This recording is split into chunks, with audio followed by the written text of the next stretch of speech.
Welcome back. Today we are in Wausau, Florida, and so often on the show we say that we have a treat for you on that day's show.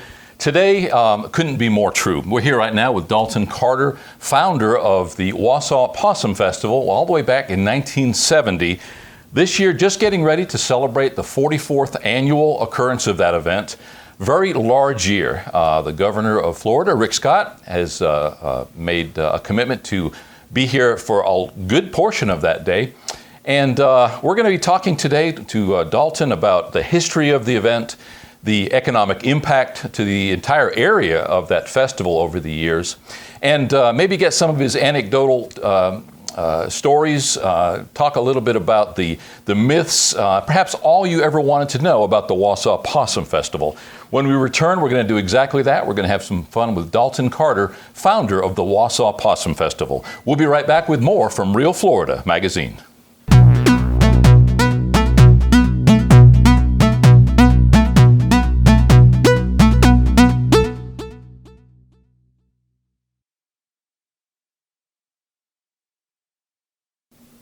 Welcome back. As mentioned, we're here today with Dalton Carter. We're here in beautiful Wausau, Florida. A little bit of rain today, but we are getting geared up for the 44th annual Wausau Possum Festival. Dalton, thanks for inviting us into your home. You know, so often we're shooting on location in a field somewhere or under a barn or even in our studio. Today, you've invited us into your home here in Wausau. So thanks for taking the time and thanks for your hospitality. Well, thank you for coming, Paul, because this is really what has helped make the Possum Festival what it is, the cooperation of the media like you, all the media in the area, the TV stations, news and so forth. It's been a real cooperative effort. It's a team effort. You're talking to me, but what's been the success of Possum Day has been a team effort. It's been the cooperation of the media, the people. Paul, over the 25 years that I chaired this festival, I founded it. And in the first 25 years, I was a general chairman. I still work with him. But I never had the first person, when I asked him to do something, to accept some area of responsibility, I never had the first person to turn me down and says, Dalton, I can't do that, I won't do that. They always were cooperative. I screened them first before I asked them, but it's been on a cooperative effort, and I appreciate you coming. Well, we have had the fortune since we moved to Wausau 8 or 9 years ago now. I guess got closer to 10, actually. My wife originally from Wausau. Right. Much of her family still right here. Oh, I'm good. Friends of mine. Absolutely. And we had the fortune of getting involved with the festival, helping you to promote that through our agency. And the joy of getting to meet you and Joe Tharp and the fire department, I got to tell you, even to this day, it doesn't fail to amaze us the amount of cooperative effort, and you use that word cooperative, the hard work, the willingness to get down in the dirt and do whatever it takes on behalf of the Wausau Development Club, the Wausau Volunteer Fire Department, right, the entire staff of the town of Wausau, and that truly is what makes it happen. This is a very high-impact event put on by a very small group of people. That's right. And what I'd like to do is just kind of take a trip down memory lane. You know, people know the Wausau Possum Festival for that which they see in the media. Not that many years ago, Katherine Harris was running for national office, and to this day, if you Google Wausau Possum Festival, you're likely to see a picture of Katherine Harris shaking a possum, right, that she did that year. So people have these little snapshots. But let's go back to 1970 or even beyond. You are the founder of Wausau Possum, the Fun Day and Wausau Possum Festival. You've told me the story over several conversations, just casually, but how about for our viewership, let's talk about what your thought process was, what led up to the start of the festival, your mission statement, exactly what you were trying to accomplish. Let's just start at the beginning and talk about the nuts and bolts. Okay, Paul. Well, in 1970, I was a member of the Wausau Community Development Club. It's a club that, like its name, we raise funds and we use it for the benefit of the community. They asked me to be in charge of a fish fry on Saturday night. That's in 1970, and that's been a long time. And traditionally, they had just fried, mullet fish, had a nice fish plate. And people would come in the community and buy that plate. There was no kind of entertainment. but people were very cooperative. They gave a good plate, and people would come and buy that fish plate. So they asked me to be in charge of Saturday night fish fries. So I got to thinking, I says, why not add something to it? Make it a little bit more entertaining and, try to get more people to come to buy more fish plates, to be honest with you.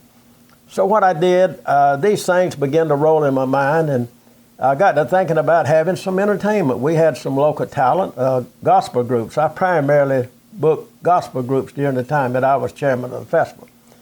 But as I began to prepare, that was about a month before Fun Day on August, first Saturday in August. So what I did, I got to thinking, I said, if I planned something, I went to the back of my field on an old ladder stump and sit down. And I asked the good Lord to help me and guide me to plan something that the people would enjoy. And I says, if I do it and let you guide me, it's got to be successful. So that's exactly what I did. And during the 25 years that I chaired it, I thought it was a real successful festival, and it still is. We never had a serious accident, but I trusted the good Lord to ask me to plan it. He inspired me to have a parade. We never had a parade in Wausau. Have contests where everybody can do their thing.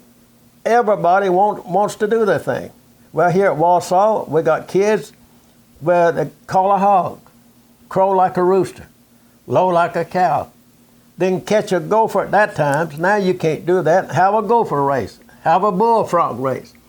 And so I asked him to guide me, and we planned those festivals so that everybody would be involved. Then I looked at the adults. I said, what can we do for them? Let's have a parade. We had senior citizens. We had kids. They would go to Chipley to the Watermelon Festival Parade. They'd go to Vernon at different festivals, but they never had the opportunity in Wausau to ride their bicycle in a parade. We never had someone to drive his mule and wagon in a parade, or ride his ox or mule or what have you. I planned something for everybody in the community, Wausau community, to have a chance to participate. And that's what I did. I had a hog calling contest for the adults and for the kids too. And so old James Wood and Aunt Gadley Granham and numerous people have turned out to be famous hog callers. So what I did, Paul, I planned something for everybody in the community to be involved, raise these funds, the more the better, and then take that money and spend it wisely back in the community. And we have done that. Now then, that thing grew. Fun Day grew to where this was just a development club at that time. And then as the festival grew, there's no way that we could handle that. It's a hard task. It's a lot of work. So we had an active JC group, and we had an active women's club. So the JCs, we farmed out, says, now you be responsible for the arts and crafts or either some activity of the festival. We farmed it out. You do that. And then the women's club, then they took the beauty pageant. Those clubs would take the money that they earned or either got for their events, and it went into their budget. The firemen, the JCs, the Women's Club, the Quilting Club, and what have you, they got certain areas of responsibility of the festival. The money goes to their treasurer, and they just spend it wisely. We don't know, as far as a member of the Development Club, I don't know what they do with their funds. It's up to them to spend it wisely, and they do. But that's how we had to do it. We had to farm some of this stuff out. It got so big. Now then, get back to the Development Club. What we do, we with our funds, we give scholarships. We just gave one this year to a local girl here, Paige Pope. And then we gave scholarships every year, $500 per semester, to numerous kids in the Wausau and Chipley schools. We try to divide it between Wausau and Vernon and Chipley. But anyway, one of the biggest contributions that we make, and we make them to various causes, is to the Shriners organization. On about the second Fun Day, they were a couple of kids playing in a vacant trailer just across from the Assembly of God Church. They were playing in that trailer, and a kid got burnt severely. And the Shriners took that kid, put him on an airplane, and flew that kid to Galveston, Texas.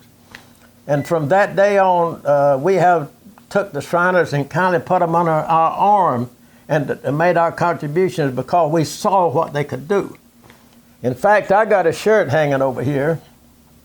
One year that and I don't remember what year it was, but I run out of possums. I didn't have another possum to auction off.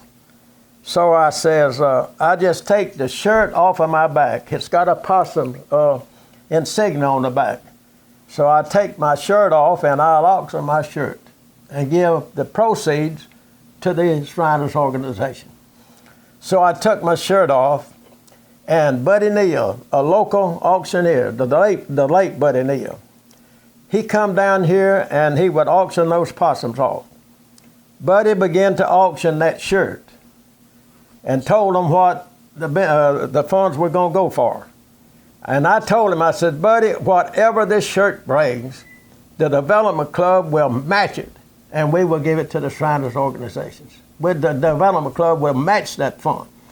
And then at that time, Judge Overstreet, he was not a judge at that time, but he was running for judge, and he bid $1,000 for that shirt right over there. And so what happened, we took the $1,000 and matched it with the development club, and we gave $2,000 to the Shrine organization.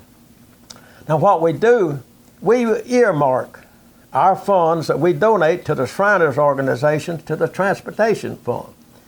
This is a fund that the Shriners transport crippled children to these hospitals. Just transportation, the van, the lodging, and so forth. That's where we wanted to see our money go that we contribute to the Shriners. And that's one of the biggest areas of contributions that we make with funds that we get, the development club, from Fund Day. We're here with Dalton Carter right now in beautiful Wausau, Florida, getting ready for the 44th annual Wausau Fun Day and Possum Festival. And when we come back, we're going to be talking to Dalton a little bit more about the history of the event. We've got a lot of photos that Dalton is going to share with us. So you're going to have a really good opportunity to get an up-close and personal look, probably and more than you ever wanted to know about the Wausau Possum Festival when we come back. You're watching Real Florida Magazine, and we will be right back. Let me